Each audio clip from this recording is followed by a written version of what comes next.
Chapter 1: The Return of the Supreme Powerhouse.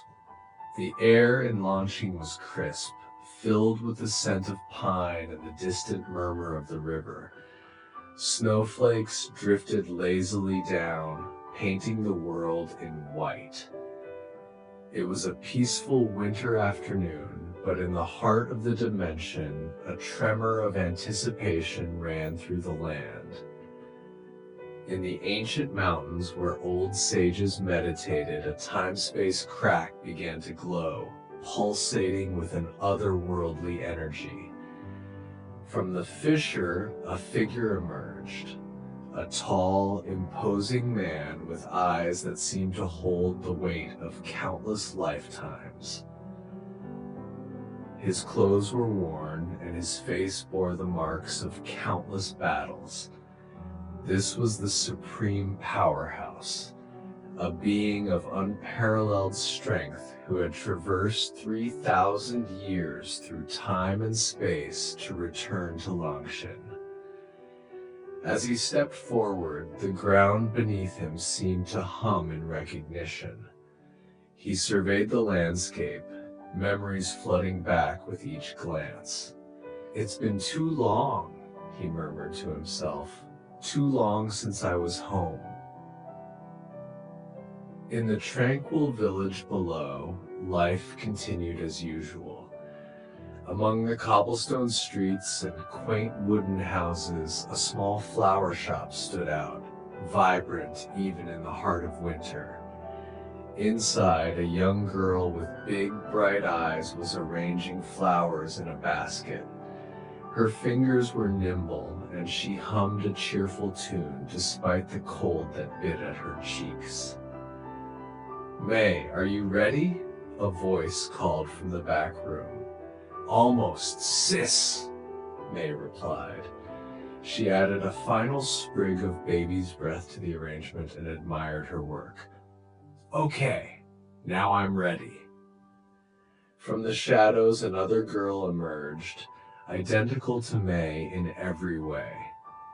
They were twins, a perfect reflection of each other.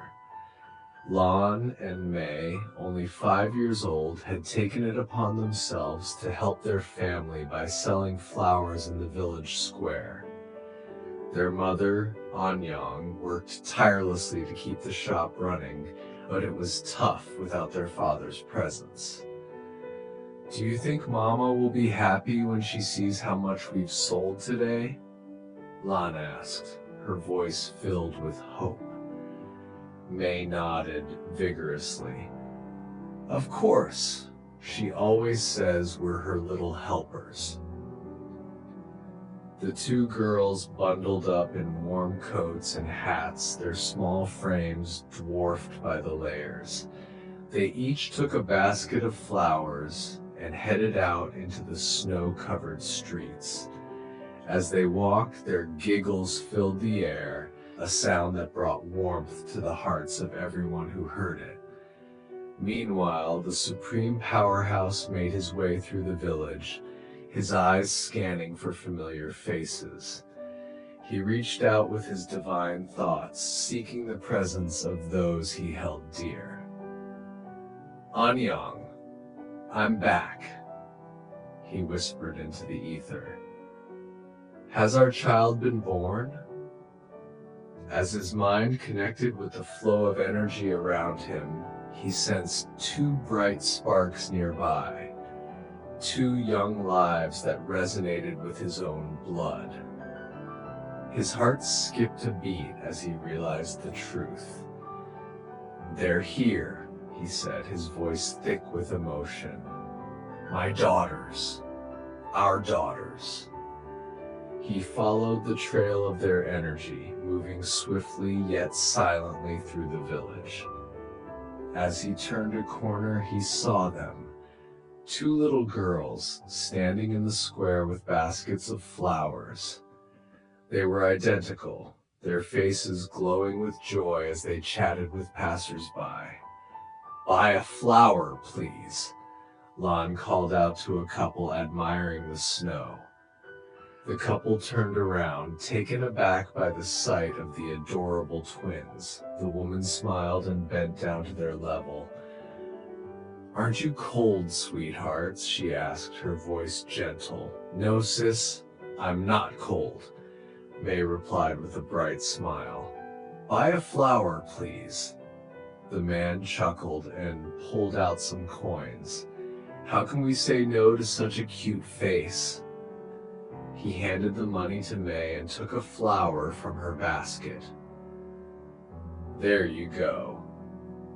"Thank you," Lan said, her eyes sparkling with happiness. "Buy 2 flowers, bro. Let's each have one." The couple laughed and agreed, purchasing another flower. As they walked away, the girls turned to each other, their excitement palpable. "We did it, May," Lon exclaimed. "Mama will be so proud."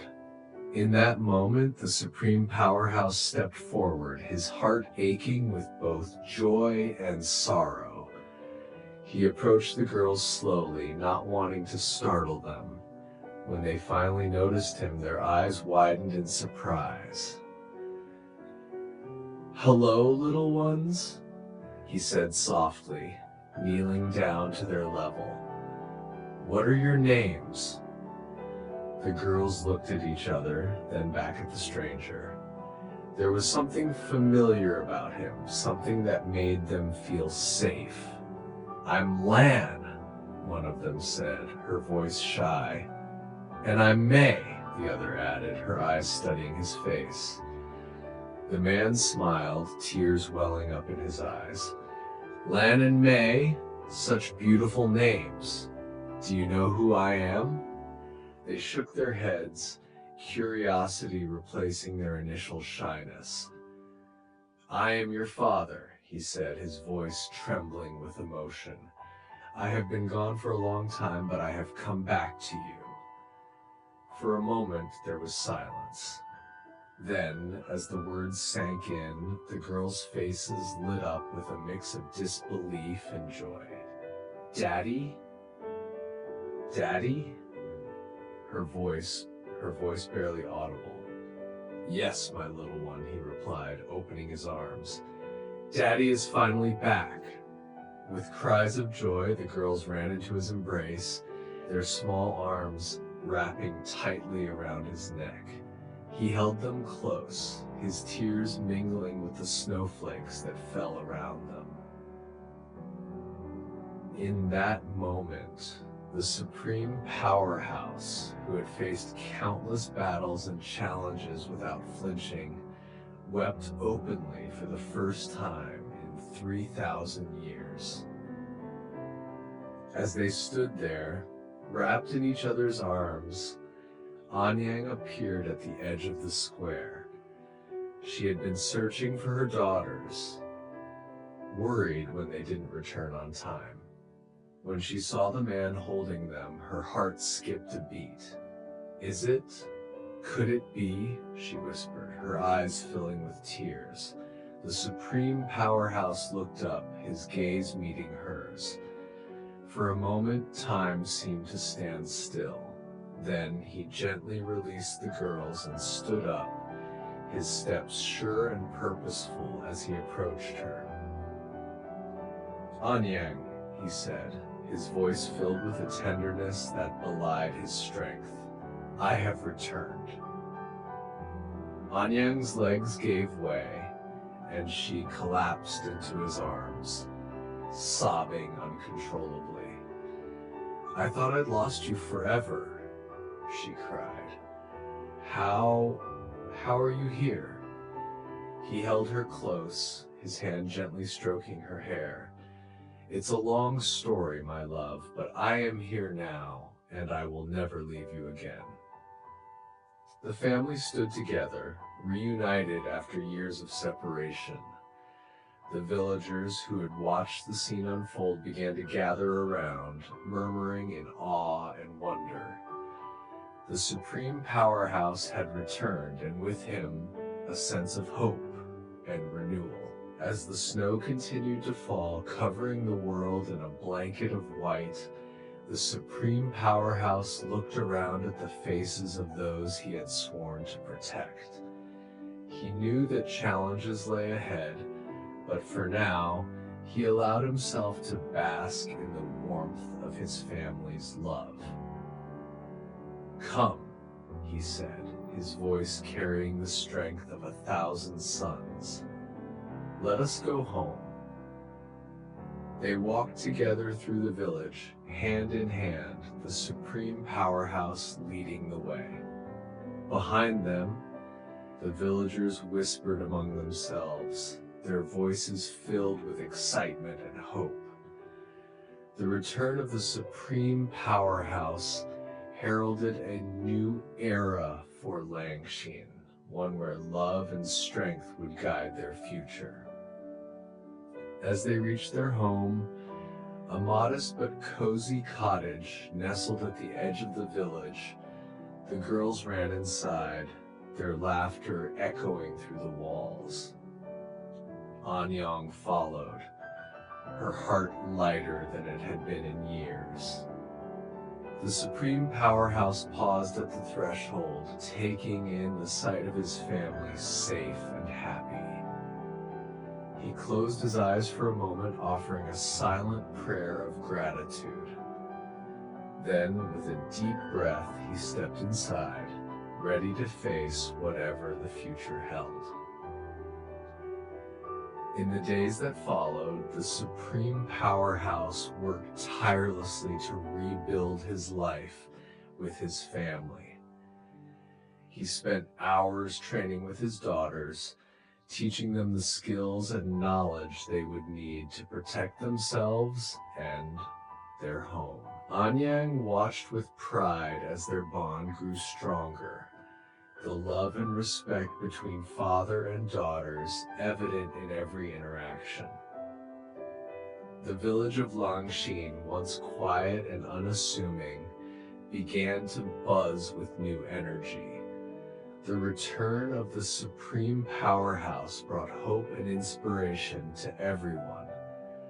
Old friendships were rekindled, and new alliances were formed. The villagers looked to the future with optimism, knowing that they were protected by one of the greatest warriors the dimension had ever known.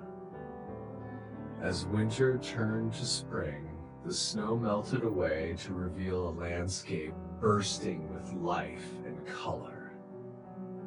The flower shop thrived, thanks in no small part to the efforts of Lon and May. Their baskets were always filled with the most beautiful blooms, and their cheerful presence brought joy to everyone they met.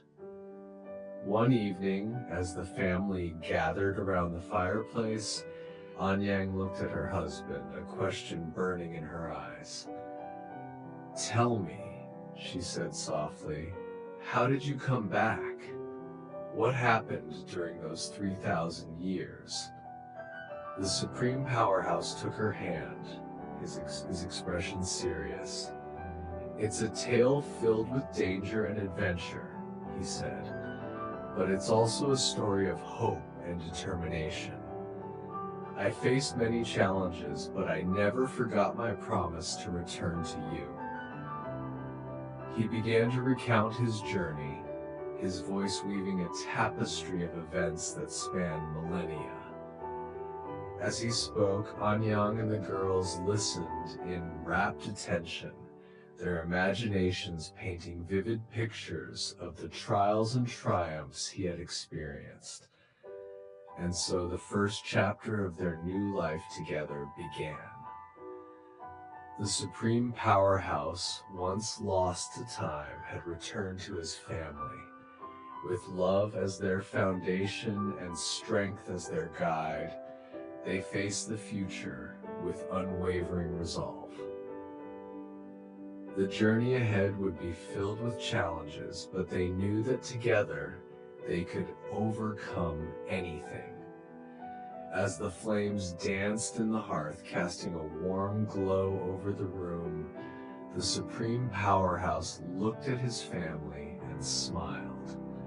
This was his greatest victory, his most precious treasure, and he would do whatever it took to keep them safe and happy.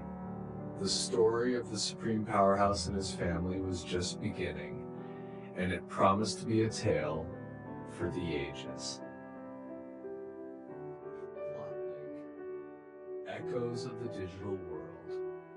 The gentle hum of the village at twilight wrapped Longsheen in a comforting embrace. As the Supreme Powerhouse, Anyang, and their daughters gathered around the fireplace, a sense of tranquility settled over them. The flickering flames cast dancing shadows on the walls, their warm light mingling with the love that filled the room. The Supreme Powerhouse, now known as Chiron, looked at his family with a tender smile. "I still can't believe I'm here with you all," he said, his voice filled with emotion. "There were times when I thought I would never see you again." Anyang squeezed his hand, her eyes glistening with tears. "We never gave up hope, Chiron. We knew you would come back to us." Lan and May, nestled close to their parents, looked up with wide eyes. "Daddy, tell us more about your adventures," May exclaimed. "Did you fight dragons and monsters?" Chiron chuckled, ruffling May's hair. "I've faced many challenges, little one, but not all of them were as straightforward as fighting dragons." He paused, his gaze distant as he recalled the strange occurrences and subtle clues that had hinted at a deeper truth about their world. "You know, there were moments when I felt like something was off, almost as if the world around us was not entirely real." Anyang's brow furrowed in concern. "What do you mean, Chiron?" Chiron took a deep breath, choosing his words carefully. "I encountered phenomena that defied the natural order of things. Patterns that repeated too perfectly, glitches in reality that couldn't be explained by magic or any known force."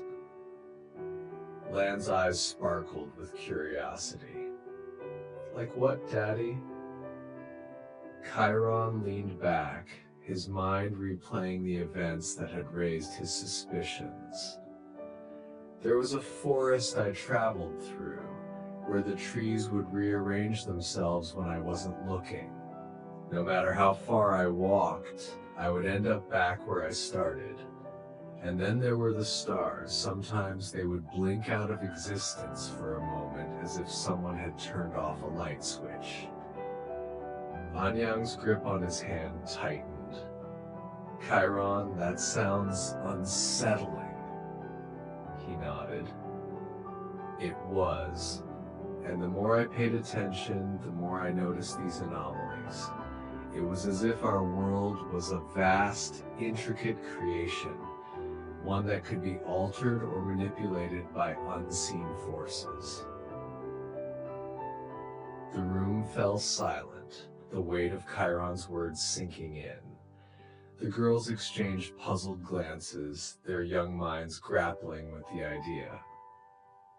"Do you think someone made our world?" Lan asked hesitantly. Chiron smiled softly at his daughters. "It's possible. I've come to believe that our world might be part of a larger design, crafted by beings with knowledge far beyond our own." Anyang's eyes widened. "You mean programmers?" Chiron nodded slowly. "Yes, that's one way to think of it. Programmers who created our reality, who set the rules and can alter them at will. It's a difficult concept to grasp, but it would explain the strange occurrences I encountered." May tilted her head, a thoughtful expression on her face. But if they made our world, why would they let bad things happen? Chiron sighed, his heart heavy with the question. I don't know, May. Maybe it's part of their design, a way to test us or help us grow. Or perhaps they don't interfere with our lives directly. Anyang rested her head on Chiron's shoulder, seeking comfort in his presence. It's a lot to take in, but no matter what, we have each other. That's what matters most. Chiron wrapped his arm around her, holding her close. You're right, Anyang, and whatever the truth may be, we'll face it together. As the family sat in contemplative silence, the world outside their cottage seemed to shift imperceptibly. The snow continued to fall, each flake a delicate piece of a grand, intricate puzzle. The following day, Chiron decided to explore Langshin further, hoping to find more clues about the nature of their world. He walked through the village, observing the familiar sights with a new perspective. The blacksmith hammering away at molten metal, the baker pulling fresh loaves from the oven, the children playing in the snow, all of it seemed both real and unreal at the same time. He paused by the river, watching the water flow over smooth stones. The way the light reflected off the surface, creating patterns of dazzling brilliance, reminded him of the glitches he had seen. He knelt down, dipping his fingers into the cold water, feeling its reality. Is this all an illusion? He whispered to himself. As he stood, a figure approached, a young man dressed in simple clothes, his eyes sharp and inquisitive. Chiron, he said, bowing respectfully. I've heard of your return. The village is abuzz with the news. Chiron nodded, recognizing the man as Ren, one of the village's scholars. Ren, it's good to see you. I have much to learn about what has happened here in my absence. Ren smiled, though it didn't quite reach his eyes. There is much to discuss, but first there is something you should see. Something that might shed light on your suspicions. Intrigued, Chiron followed Ren to the outskirts of the village, where an old abandoned shrine stood. The structure was ancient, its stones weathered by time and elements. Inside, the air was thick with dust and the scent of forgotten memories. Ren led Chiron to a hidden chamber beneath the shrine, revealing a small room filled with strange devices, glowing crystals, metallic rods, and intricate carvings that pulsed with an eerie light. This is what remains of the old sage's work, Ren explained. They believed our world was part of a grand design, much like you have described. They left behind these artifacts, hoping to understand the nature of our existence. Chiron examined the devices, his mind racing with possibilities. Do you think they succeeded? Ren shrugged. They left behind more questions than answers, but one thing is clear, they were on the right track. They believed that our world is not just a creation of magic, but of something far more complex. As Chiron studied the artifacts, he felt a surge of determination. I must find out the truth, for my family's sake and for everyone in Langshin. Ren nodded. I will help you, Chiron. Together, we will uncover the secrets of our world. Back at the cottage, Anyang watched over Lan and Mei as they played with their dolls. She couldn't shake the unease that had settled in her heart since Chiron's revelations. The idea that their world might be a creation controlled by unseen forces was both fascinating and terrifying. "Mama, look," May called out, holding up a flower she had made from scraps of fabric. "It's just like the ones we sell." Anyang smiled, her heart warming at her daughter's innocence. "It's beautiful, May." Lan looked up, her eyes filled with curiosity. "Mama, do you think Daddy is right about our world being made by programmers?" Anyang hesitated, then nodded slowly. "I don't know, Lan, but whatever the truth is, we will face it together as a family." The girls seemed satisfied with her answer, returning to their play. Anyang sighed, her thoughts drifting to Chiron and his quest for answers. She knew the journey ahead would be difficult, but she had faith in her husband's strength and determination. As the sun set, casting a golden glow over the village, Chiron returned home, his mind buzzing with new information and theories. He found Anyang in the kitchen, preparing dinner, her face serene despite the turmoil he knew she felt. "Anyang," he said softly, wrapping his arms around her from behind. "I found something today, something that might help us understand." She turned in his embrace, looking up at him with a mixture of hope and fear. "What did you find?" He told her about the shrine and the artifacts, sharing his determination to uncover the truth. Anyang listened intently, her love for him evident in every glance and touch. "We will find the answers," she said firmly, "together." Chiron nodded, drawing strength from her unwavering support. "Yes, together. No matter what we discover, we will face it as a family." And so, with resolve and love guiding their path, Chiron, Anyang, and their daughters prepared for the journey ahead. The truth about their world, whether crafted by programmers or some other force, awaited them. And whatever lay ahead, they would face it united now, their bonds of family and love stronger than any mystery or challenge. As night fell over Langshan, the stars blinked into existence, their light shimmering like distant beacons of hope. The Supreme Powerhouse and his family stood on the threshold of a new adventure, ready to uncover the secrets of their world and forge their destiny together.